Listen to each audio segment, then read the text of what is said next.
O encontro entre Lula e Donald Trump está sendo articulado pelo empresário brasileiro Mário Garneiro. Essa seria, ou por enquanto seria, a primeira tentativa de contato entre dois presidentes que até aqui não se bicaram. A reportagem de Carol Rosito. Garneiro trabalhou com a aproximação de Lula com George W. Bush em 2002 e organizou anteriormente eventos no Brasil com Ronald Reagan e Bill Clinton. A reunião entre Lula e Trump ocorreria no dia 17 de fevereiro no resort do presidente americano em Mar-a-Lago, na Flórida. A data, no entanto, pode ser alterada. Isso porque Lula também vai engatar uma agenda com lideranças europeias ao longo do próximo mês. A percepção da diplomacia brasileira é de que alguns pontos de convergência conseguiram ser costurados pelas administrações, apesar das diferenças ideológicas entre os dois presidentes. Desde a posse do republicano, Lula demonstra postura cautelosa frente ao americano. Na cerimônia do dia 20 de janeiro, o Brasil esteve representado por uma embaixadora.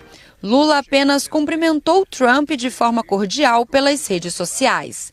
Do outro lado, o norte-americano realiza ameaças tarifárias ao Brasil e aos BRICS, bloco econômico presidido pelos brasileiros em 2025. Depois de eleito, Trump afirmou que irá taxar os produtos do grupo em 100% caso fosse levado adiante a ideia de se criar uma moeda para rivalizar com o dólar. Pela primeira vez, Lula respondeu às declarações. O brasileiro pediu civilidade e afirmou que Trump precisa respeitar a soberania de outros países, além de criticar as decisões da Casa Branca envolvendo a saída dos Estados Unidos da Organização Mundial da Saúde e do Acordo de Paris.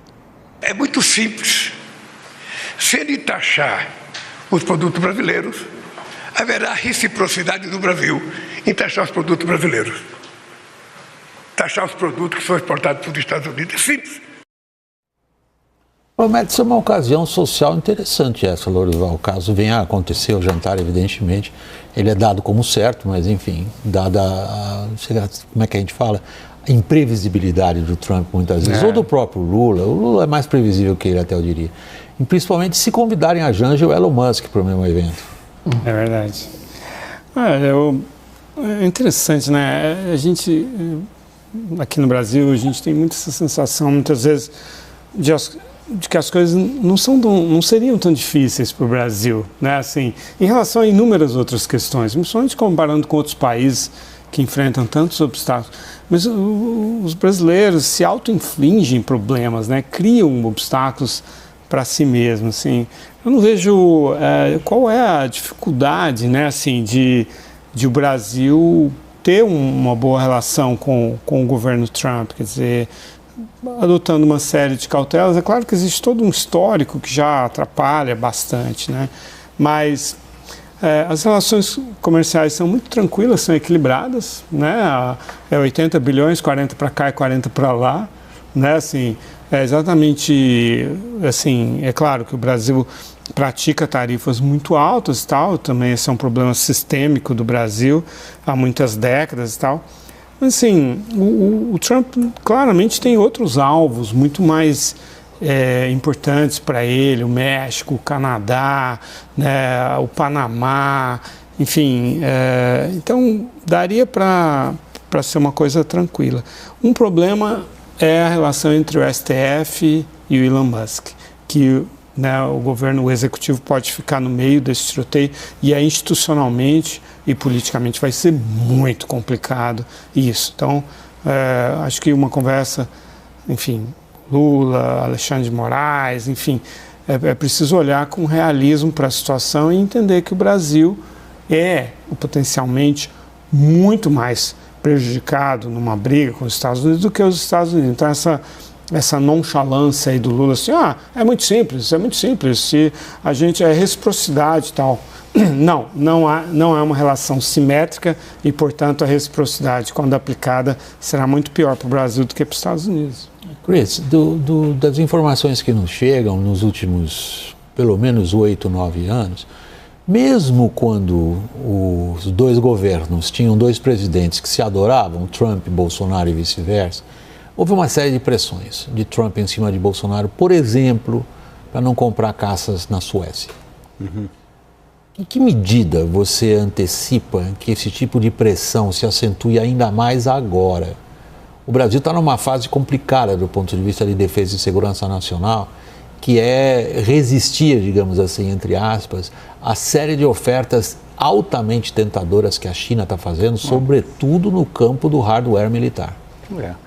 Eu acho que vai sofrer mais pressão. Eu acho que tem 3 pontos de atritos na relação bilateral entre os Estados Unidos e o Brasil. O primeiro, que o Lorival colocou, que é regulação de redes sociais. O segundo, eu diria que é as dificuldades jurídicas do ex-presidente Bolsonaro, porque boa parte das lideranças republicanas e também em torno do Trump concordam com acusações de um regime de censura e perseguição política do ex-presidente.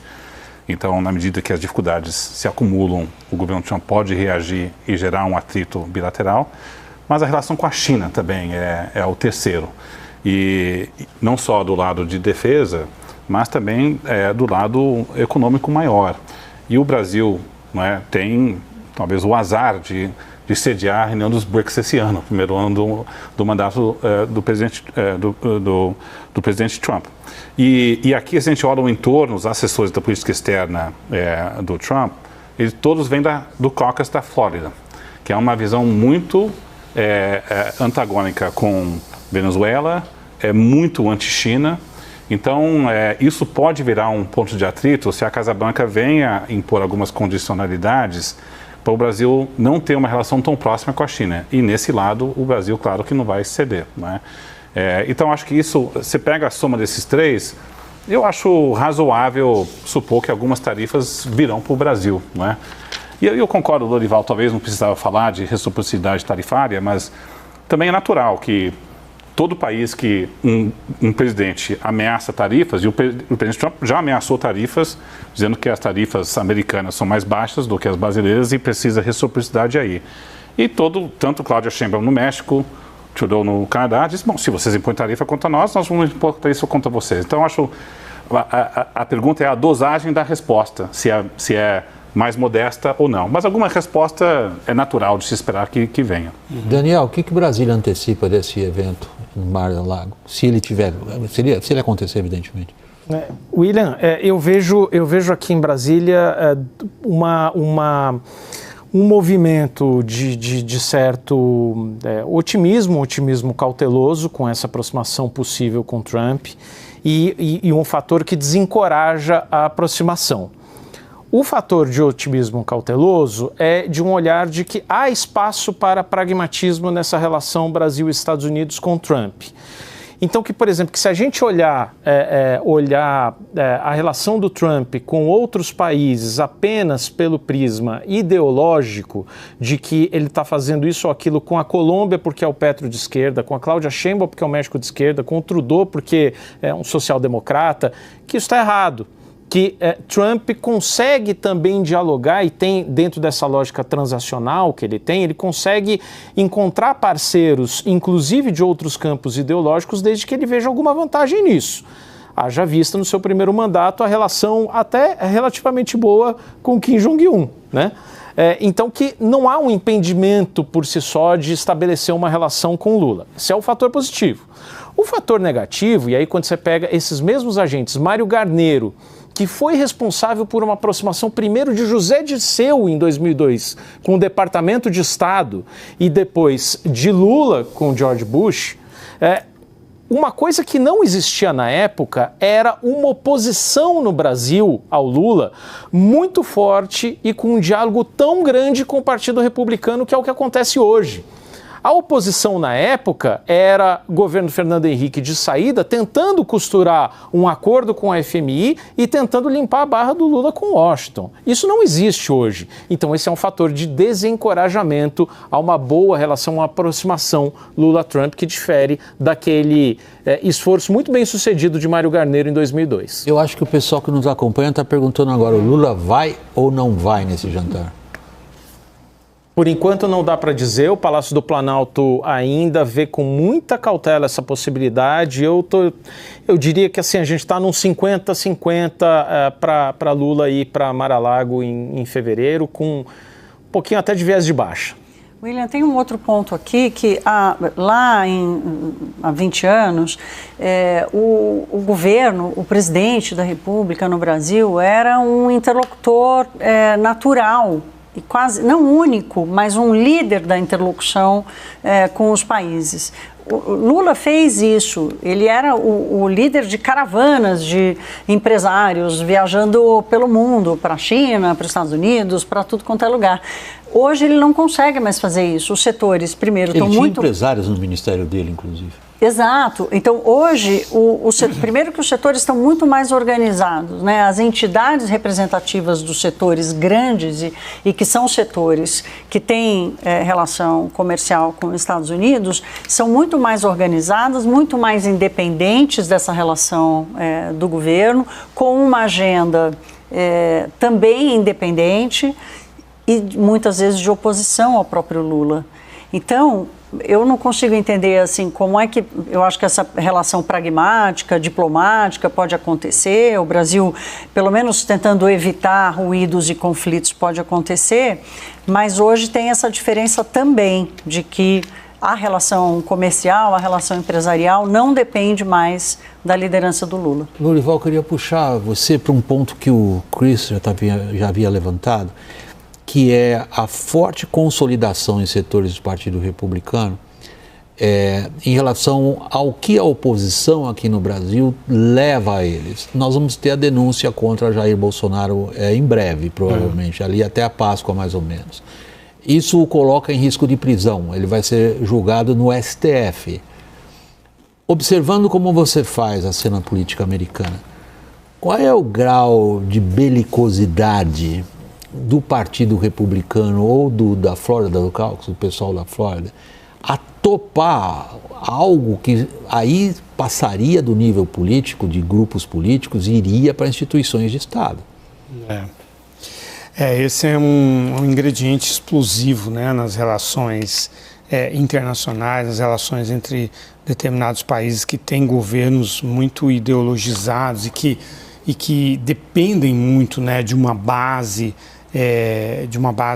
super leal e que é alimentada e exige continuamente essa retórica, essas posições intransigentes, né? Assim, acho que isso é um desafio para a democracia, é um desafio para as relações internacionais também. Então, acho que além da diferença que a Thaís estava apontando, tem essa outra também, que é de ordem do discurso, da forma de interagir entre os países. Assim. Então, se você pega a Argentina, esse triângulo que se formou, né, Argentina, Brasil e Estados Unidos, com o Javier Milei buscando uma estatura às custas do Brasil, né, e buscando essa relação privilegiada com os Estados Unidos, com o Trump, e ancorando isso também na direita brasileira, liderada pelo Bolsonaro, pode acontecer isso. Diante da impulsividade do Donald Trump, né, e de outros que querem agradar o Trump, que estão ali ao redor dele, isso pode até incluir, num dado momento, o secretário de Estado, Marco Rubio, aí realmente isso pode intoxicar a relação e dificultar gestos de pragmatismo, gestos de normalização. Eu sou muito grato a você fazer essa última referência, que me ocorreu imediatamente, Lourival. A gente pode ter relações entre países baseada na animosidade ou falta de animosidade ou amizade entre os personagens políticos, mas tem o lado institucional do Estado, que é exatamente isso que você mencionou. Marco Rubio, em que medida, Chris, o Department of State, que seja quem esteja à testa dele, é uma grande instituição de diplomacia com doutrinas. Elas estão ainda hoje, de alguma maneira, de pé, ou essa ofensiva que o Trump fez em cima de toda a administração federal americana também arrasa o que seria, vamos dizer, aquele centro do State Department de muitas décadas de diplomacia por profissionais? Olha, é claro que o Departamento de Estado, a institucionalidade e as matrizes diplomáticas permanecem, né?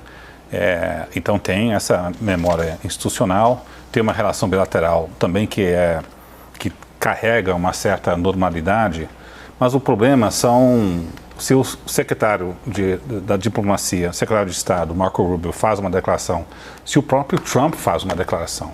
Então imagina uma situação onde o ex-presidente Bolsonaro é condenado, talvez ele pode sofrer uma data de prisão, e alguém pergunta para o Trump, o que você acha disso? Né? Alguém não vai ser perguntado. Vai ser perguntado, e ele responde, eu acho que é horrível, uma perseguição política, né? E isso, a democracia no Brasil está sofrendo por causa disso. Né? Isso vai gerar uma reação do Palácio Planalto, reação de não podemos ter interferência na soberania brasileira. Então veja como, mesmo se você tem a institucionalidade do Departamento de Estado, o problema está nas declarações do próprio presidente ou do Marco Rubio. E nós temos um ambiente no secretariado do governo Trump, onde agora todos estão adotando o mesmo estilo do presidente. No primeiro mandato era lideranças tradicionais do establishment republicano que estavam seguindo a orientação tradicional do Partido Republicano e tentando constranger o Trump. Agora não. Agora o Trump escolheu pessoas que seguem o seu perfil e se sentem à vontade de ad-lib e não seguir as ferramentas... De acordo com um alto grau de lealdade pessoal a ele. E seguindo a orientação do presidente. Então, acho que as falas do secretariado podem ser mais informais e menos estruturadas do que no passado. É um desafio diplomático. Porque o Trump 2.0 é muito mais intolerante a frustrações do que o Trump anterior. E a questionamentos também. É isso. Daniel, por favor, Daniel, não, eu queria contar uma coisinha, fica como curiosidade. Hoje, nesse contato do Lula com a imprensa, sabe que o Sidônio Palmeira, que virou esse novo posto Ipiranga aqui do governo, né, participa de tudo, orienta o presidente, estava ali no fundo e, à medida que Lula ia falando, ele fazia caras de aprovação ou desaprovação. Quando o Lula começou a falar de Trump, dessa coisa de reciprocidade, se ele aplicar tarifas, a gente aplica de volta, o Sidônio fez uma cara terrível. E eu acho que isso resume uma coisa, quando o Lula sai do script, deixa de ler um discurso, essa tem sido a tônica. Inclusive lá atrás, quando ele recebeu Nicolás Maduro, naquela cúpula sul-americana, maio ou agosto de 2023, os assessores orientaram direitinho o Lula para dizer o seguinte: Maduro tem uma oportunidade de ouro para mostrar ao mundo que ele saberá respeitar a democracia no processo de votação. Acabou saindo tudo torto e veio aquela frase da democracia relativa. Aí não tem Sidônio que conserte.